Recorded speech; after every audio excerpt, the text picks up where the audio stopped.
Hi, it's Lauren. Welcome back to my craft room. Thank you for joining me today for what is sadly my last Time for Tea Designs design team video. But I am excited to create this fun little Fintastic Friend underwater scene card with a little bit of watercoloring. That was just a quick look at my supplies, but let's jump right into making our card. I'm going to use this lighter blue color from the gorgeous Gingham rainbow set, and I'm going to trim it down to fit onto my A2 size card. So it will be 4¼ by 5½ inches.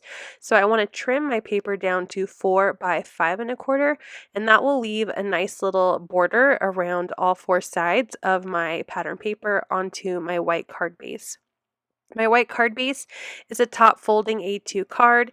This is my favorite way to make cards. I think they stand up on mantles or bookshelves a lot easier, so I like to use this to send to family and friends. I die cut a white circle and I'm going to use this to build my little mini scene on my card. I'm grabbing my edger die set and I'm grabbing a couple dies. This one is a cloud die that I'm going to use it as water, and then this wavy die as well, and I'm going to die cut it out of some blue cardstock.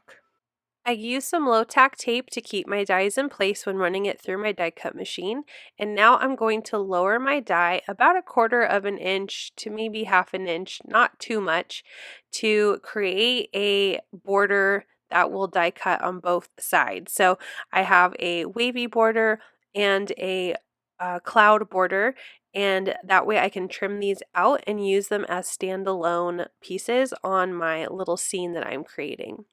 So I'm just grabbing some scissors and trimming them out of my cardstock piece, and I'm going to place them onto my circle how I think they will look and create what looks like waves in an ocean scene. Once I'm happy with the placement, I'm going to grab some adhesive and I'm going to glue these down to the white circle. I am adding glue further than where I think it will be on the circle, and that way I know I don't have to apply any more because I didn't put quite enough from edge to edge, and I'm just going to trim off the edges once it is dry and in place. So I'm just going to grab those scissors again, and I'm going to just cut around the edge of the circle. If you really wanted to, you could use your die cut and place it back around the circle and it will cut all four at the same time, but I just thought it would be easier to use my scissors and just trim around the edge of the white circle. Before I glue my circle down, I want to make sure I have my images and my sentiment placed where I want them. So I'm going to start with my sentiment die cut. I'm using I believe it's hi, hey, hello. There are 3 different hello sentiments in this die set, and I'm just going to be using hi. I die cut the shadow out of some teal gingham from the same paper pack, and then I die cut the sentiment hi out of some teal paper, and I'm going to layer these together with some adhesive. I'm not going to pop it up on the shadow. This will be just glued directly down. I wanted to add another color to my card, and I think layering the teal and blue gingham together will look really nice and complementary and not overly busy. So once I get my hi added to my shadow, I was originally thinking that they were going to overlap like this and have my sentiment kind of off-centered, but the more I start adding to my card, the more I want to make everything look more centered, but I will change my mind later on. Next, I'm going to work on stamping a sentiment. I'm using VersaFine Clair in Twilight, which is a blue ink, and I'm stamping to a Fintastic Friend. This is going to go really cute with my little critter I'm going to put on my card later. I have the corresponding die set, and as you can see, I probably should get some magnets, but I'm figuring out which die cut works for this sentiment, and I use some pliers to cut them apart, and now I'm going to use some repositional tape to help me keep my die in place, and then I will run it through my die cut machine. This is one of my favorite things about Time for Tea Designs are the dies that match the sentiments. I love that you get this kind of bubble cut around the words. It's so fun. So now I know my sentiment is going to go below my high, but I want to start working on my critters. So I picked out the little scene from the stamp set that has kind of seaweed and little fish. I thought it would be really cute to put on the bottom of the circle. And then I want to stamp out the dolphin. I love dolphins. They're one of my favorite animals since I was a kid, as most girls probably also went through a similar phase. You were either a dolphin or a horse girl, right? And I'm going to be using my Zig Clean Color brushes, and this is why I stamped in that VersaFine. It is watercolor friendly and it won't bleed when you use watercolors. So I'm adding some color to my image and then using the clear water blender pen, I'm just blending out that color so it has a nice soft look to it.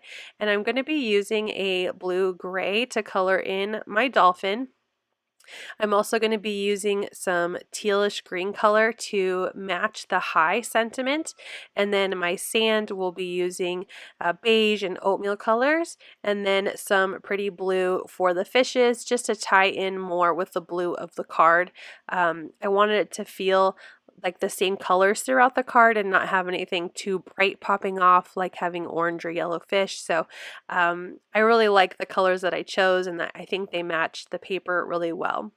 I'm also going to grab a little bit of a pink layer on and add a little cheek to my dolphin because of course all of our critters have to have cute little cheeks.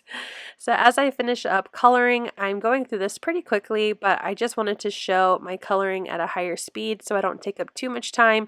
But I also, again, wanted to show how I'm blending all of the colors so you can attempt to try this at home. So now I am lining up their corresponding dies and again using that repositional tape to help me keep them in place as I die cut.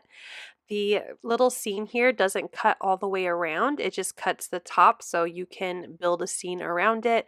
So I just trim that out and I'm going to line it up to the bottom edge of my circle so I can see where I need to trim it. I'm going to use some tape again to hold my die cut in place so it doesn't move while I'm cutting and I'll be sad. So now I'm just going to repeat what I did with my blue waves and trim around the edge of the circle so my scene will line up perfectly inside.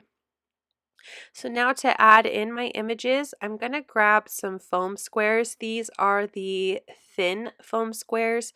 I'm going to pop up my wave circle as well. So in order to avoid too much bulk, I'm going to be using these little extra thin foam squares to help, reduce some of that bulk in my card. So I put plenty on the back of my little seaweed here. I want to make sure it stays in place and it has good support all over the image. And then I will line it up to the bottom of my circle and place that down. And I'm going to repeat that same process with my dolphin.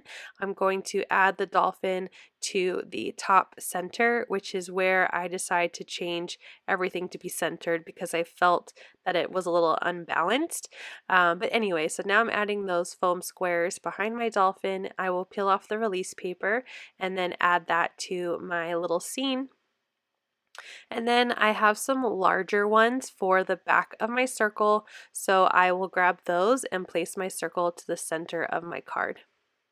So now I'm realizing that yes, the high should be centered, and once I'm done adding my circle, I'm going to grab some thicker foam adhesive and I will trim it down to fit to my high sentiment, and then also a piece of adhesive behind my stamped sentiment as well. I love adding dimension to my card. It just gives a little bit more interest to my cards, and so it feels more interactive for the card receiver.